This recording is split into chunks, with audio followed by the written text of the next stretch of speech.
ככל שאתה מתקדם, זה נהיה קשה יותר. לא כי אתה עושה משהו לא נכון, פשוט כי מה שמקודם הספיק, היום כבר לא מספיק. לאכול בריא יביא אותך so far, אבל משם זה כבר לא רק עניין של עקביות, זה עניין של דיוק.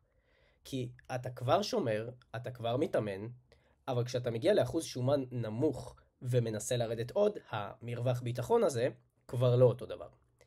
אז אם אתה רוצה להמשיך להתקדם, אתה צריך לחשוב מראש איך אתה נערך להמשך.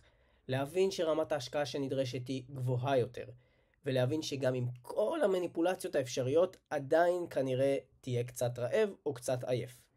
ואני מבין שאתה כבר פעיל יחסית, אבל יכול להיות שעדיין תצטרך להוסיף עוד קצת תנועה ביום, ואפילו כן לעקוב אחרי מה שאכלת.